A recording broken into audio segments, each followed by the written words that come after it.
I'm going to show you the best exercises to get rid of hip and butt cellulite.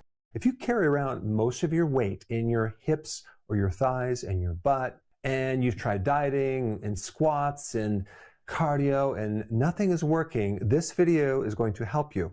But you do need to know something.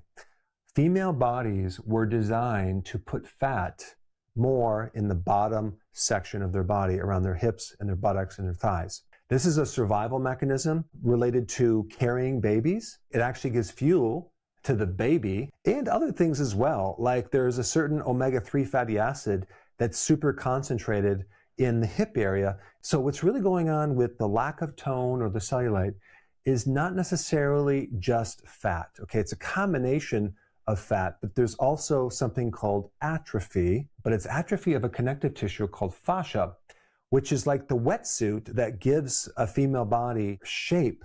And this fascia actually has contractile tissue. It has the ability to become tighter if you use it.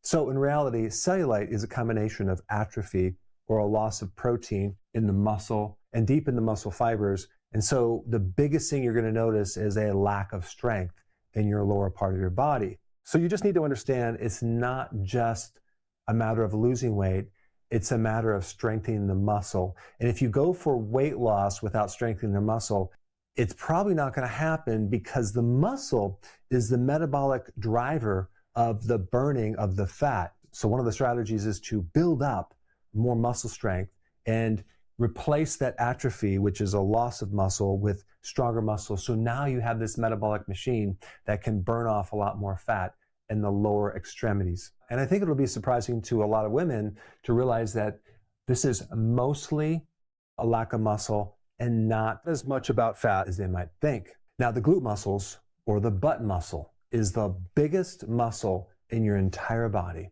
They're the muscle that is the foundation that literally holds your entire upper body erect. And this is why the #1 killer for the glutes, the butt muscle, is sitting, because that inactivates that glute muscle. But we're not even talking about one glute muscle. You actually have 3 glute muscles.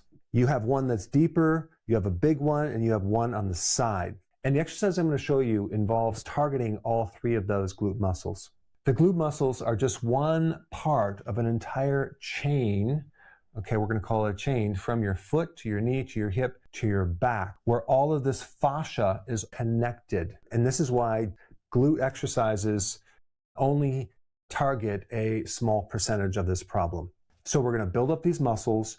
And what you're probably going to notice is initially not much weight loss. Initially, you should be focusing on your strength, because that's the first thing that's going to come back.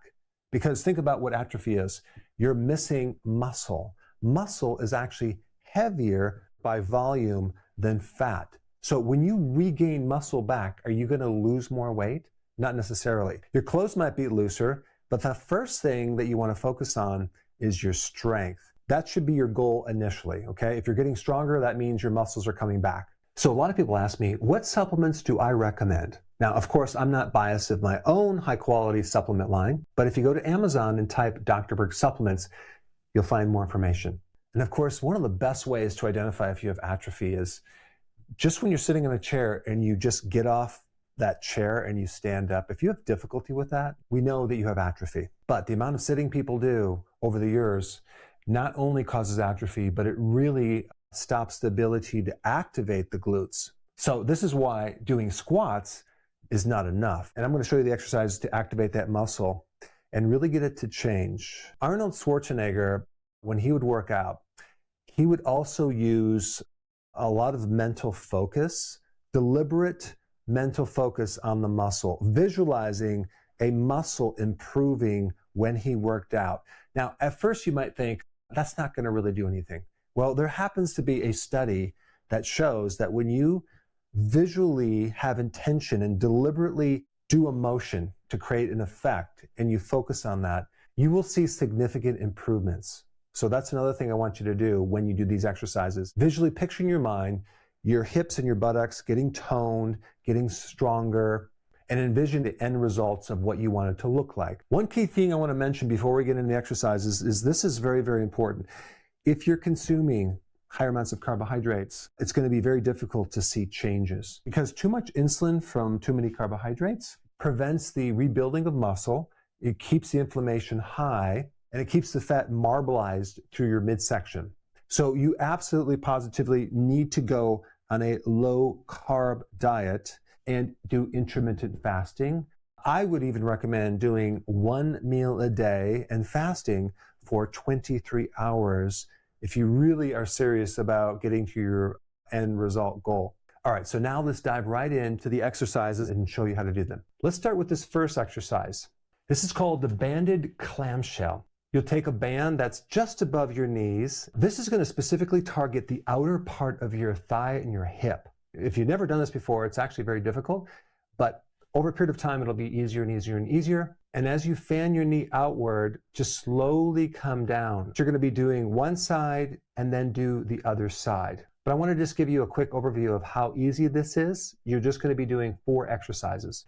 This next one is called banded glute bridge. You're going to take the same band that you had, put it just above your knees. You'll be laying on your back. And now you're going to be